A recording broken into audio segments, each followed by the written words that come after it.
ত্রিপুরা রাজ্যের বিভিন্ন এলাকায় স্মার্ট মিটার ব্যবহারে ক্রমবর্ধমান অভিযোগ উঠছে বিদ্যুৎ গ্রাহকদের কাছ থেকে। বৃহস্পতিবার বিশালগড়ের রাউতখোলা এলাকার মিল্টন সাহা নামে এক গ্রাহক অভিযোগ করেন তিনি 500 টাকা রিচার্জ করেও মাত্র 4 ইউনিট বিদ্যুৎ পেয়েছেন। এ বিষয়ে তিনি সংবাদ মাধ্যমের দ্বারস্থ হন। স্থানীয়দের অভিযোগ, শুধু মিল্টন সাহা নয়, এই ধরনের অভিজ্ঞতা একাধিক গ্রাহকদের রয়েছে।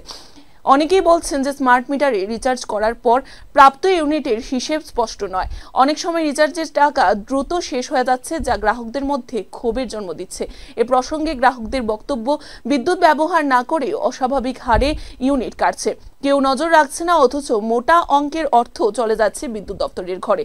বিভিন্ন মহলের প্রশ্ন, স্মার্ট মিটার যদি স্বচ্ছতা ও উন্নত পরিষেবা দেওয়ার কথা বলে চালু হয়, তবে কেন এমন বিভ্রান্তিকর পরিস্থিতি তৈরি হচ্ছে? অনেকেই এই সমস্যার জন্য রাজ্যের বিদ্যুৎ মন্ত্রী রতনলাল নাথের ভূমিকা নিয়েও প্রশ্ন তুলছেন। কেউ কেউ অভিযোগ করেছেন যে শিক্ষা থেকে বিদ্যুৎ, যেখানেই গেছেন সেখানেই বিভ্রাট। যদিও এই অভিযোগের বিষয়ে বিদ্যুৎ মন্ত্রীর পক্ষ থেকে এখনো কোনো প্রতিক্রিয়া পাওয়া যায়নি। গ্রাহকদের মতে এই সমস্যার দ্রুত সমাধান না হলে আগামী দিনে এর প্রভাব পড়তে পারে ভোটে।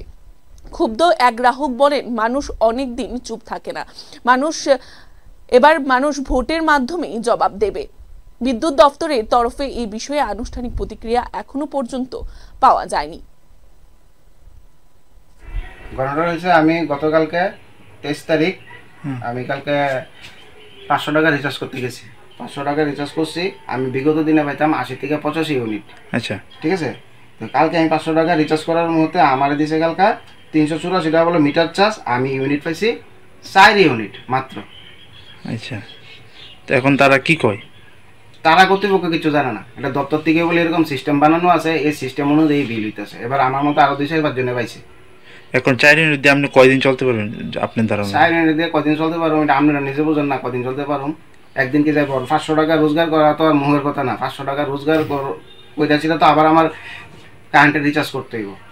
আমি দিন দরিদ্র মানুষ, আমি কাজ করে খাই, আমি এত টাকা বিল হইলে আমি কেমনে চলুম? এত টাকা রিচার্জ সম্ভব না আমার পক্ষে। কিন্তু আমরা মতো গরিব মানুষ কি কি বাঁচতাম না, মরে যেতাম, এটি আমরা বুঝতাম পারতাছি না। কি মনে করেন আপনি এখন? আমি কি মনে করবো, আমার কর্তৃপক্ষ তারা এই সিস্টেম বানিয়ে রাখছে। সিস্টেমের সিস্টেম হয়েছে, আমরা কার কাছে বিচার চামু, কার কাছে যাবো? যার কাছে বিচার চামু কেউ কোনো বিচার করতে পারে না। তারা যদি কই এটা এই সমস্যা, যে এই সমস্যার সমাধান করতে দেয়, এটার আনসার আমি পামু 2 বছর পরে। এর আগে কোনো আমার কেউ আনসার দিতে পারতো না। কারণ সবসময় ইলেকশন আগে গেলে সবাই আমরা পক্ষে কথা কইতো, আপনারা লিগা সব করুন, এই করুন, সেরকম। আজ অব্দি অনব্দি কোনো শুরু হবে না, সরকার থেকে কোনোদিন কোনো অনুদানও পাইছি না। কাজ করে খাই, তা তো এখন সরকারের প্রবলেম। আমরা এখন 4 ইউনিট দিয়েছে, 500 টাকা দিয়েছিলাম। আমরা 500 টাকা 4 ইউনিট আমরা কয়দিন চলুন? আবার 500 টাকা আমার রোজগার করে জমাইতে হইব, জমাইছিল, তারপর 500 টাকা দিয়ে আবার রিচার্জ করতে হইব। এছাড়া বিকল্প রাস্তা আমার কাছে কিচ্ছু নাই। এখন এই অবস্থা যে আগামী দিনে যদি স্মার্ট মিটার বসানো হয় আপনার বাড়িতে, এই বিষয়টা কিভাবে দেবেন?